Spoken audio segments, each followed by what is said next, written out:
In his last classical game as the world chess champion, Magnus Carlsen was facing David Howell, his old-time friend and former colleague.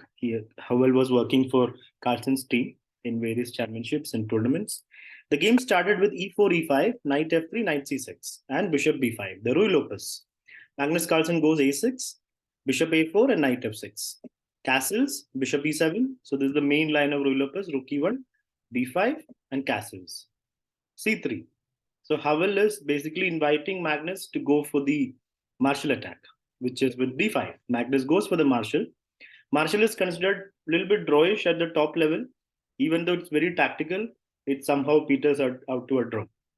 Takes, takes, and knight takes, and rook takes.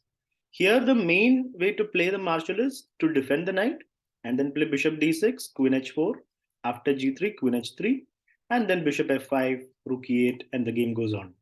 Black has enough compensation for the pawn. Magnus plays bishop b7, keeping the bishop on the long diagonal, defending the knight. David goes d4. Magnus goes bishop f6. So he's playing the martial in a little bit positional style, not the complete attacking way that a lot of players play the martial like. The rook goes back, and now rook e8. Takes, takes. Knight a3, and pawn b4. Breaking the pawn structure. Now the d4 pawn is weak. Knight c4 and knight c6, inviting d5. Knight jumps in. So Magnus wants to exchange off the main piece of white and then keep the pawn more weak. Takes, the bishop is hanging. The queen b5. If queen takes, pawn takes, there is still enough compensation for the black player. The rook would be pinned. There would be a pin here as well.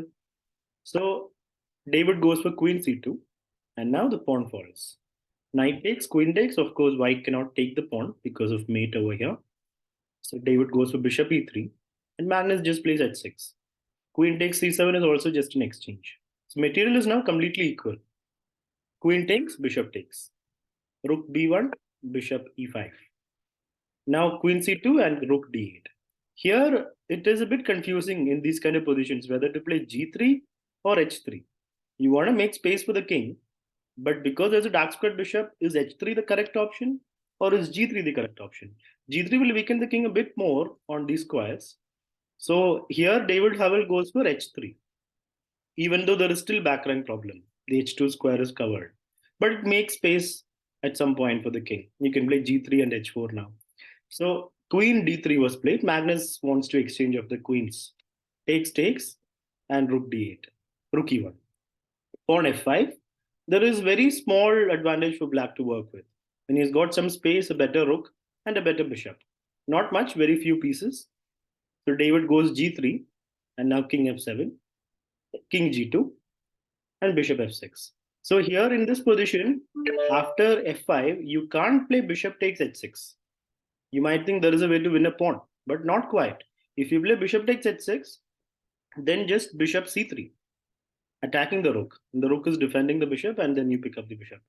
And if rook comes and gives a check, king f7, rook is still hanging, and bishop is also hanging. So you can't do this tactic of bishop takes pawn.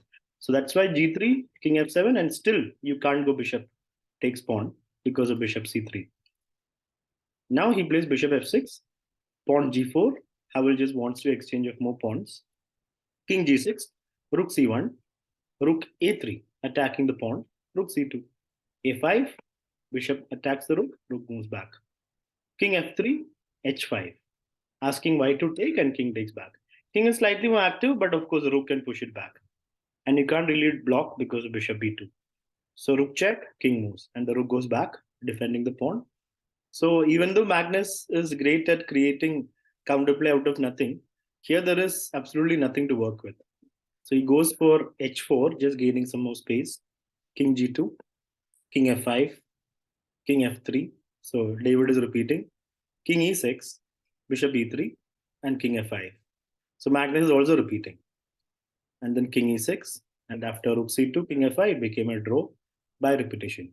So that's how Magnus played in his last game as the world champion, because this April, he is going to lose the crown because he doesn't want it. And one of Ian Nepomniachtchi or Dingleren will become the world champion in April and May this year.